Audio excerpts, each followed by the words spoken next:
Imagine driving alone on a pitch-black highway, miles from civilization, when you see a figure standing on the roadside. Would you stop? Alex did, and it's a decision that nearly cost him his life.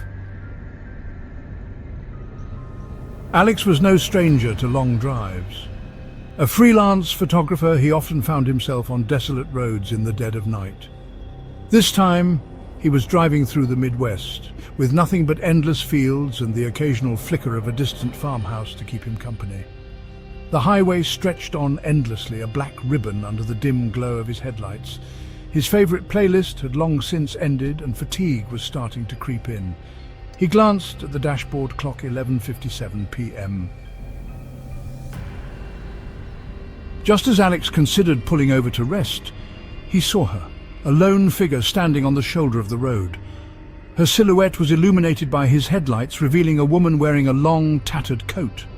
She wasn't waving or signaling, just standing there, perfectly still, with her thumb extended. Something about her was off. But Alex reasoned that she might be in trouble. Against the nagging voice in his head, he slowed down and pulled over. As his car rolled to a stop, she walked toward the passenger side. Her movements were slow and deliberate, almost unnatural. Alex hesitated, but finally unlocked the door. "Need a ride?" he asked, trying to keep his voice steady. She nodded without a word and got in. The door shut with an unsettling thud. From the moment she sat down, Alex felt an overwhelming sense of unease. The woman kept her head down, her long hair hiding her face. She clutched her coat tightly as though shielding herself from an invisible cold. "Where are you headed?" Alex asked, glancing at her briefly.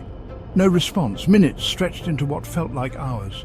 The silence was suffocating. He tried again. "Are you okay?"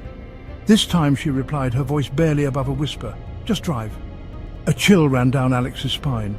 The air inside the car grew colder and he noticed his breath fogging up. He turned up the heater, but it made no difference. That's when Alex saw something in the rearview mirror. Or rather, didn't see something. Her reflection wasn't there. He blinked, thinking it was a trick of the light. But no, her seat was empty in the mirror, even though she was sitting right next to him. His hands tightened on the steering wheel, his heart pounding. Who are you?" he stammered, his voice shaking. The woman slowly turned her head toward him, and for the first time he saw her face, or what was left of it. Hollow, blackened eyes stared back at him, and her lips twisted into a grotesque smile.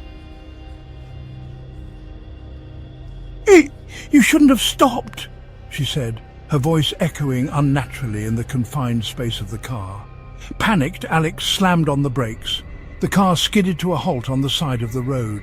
He turned to confront her, but the seat was empty. The passenger door hadn't opened, and yet she was gone.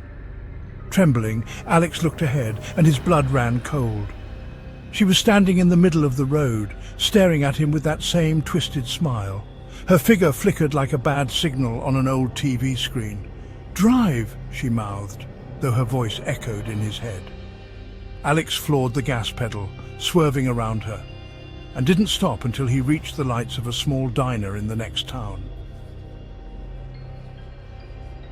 Shaking and pale, Alex stumbled into the diner and told the staff what had happened. The older waitress listened with a grim expression. "You're not the first," she said quietly. "People around here call her the Lady of the Highway. Some say she's the ghost of a hitchhiker who was killed years ago. Others say she's something worse, something that feeds on fear." Alex never drove that road again, but he still dreams of her sometimes. In the dreams, she's always smiling, always pointing, as if waiting for him to pick her up once more. Would you have stopped for her? Let me know in the comments. If you enjoyed this story, don't forget to like, subscribe, and hit the notification bell for more chilling tales. And if you have ever had a terrifying encounter like this, share it below. You might just see your story in the next video. Until next time, stay safe and stay vigilant.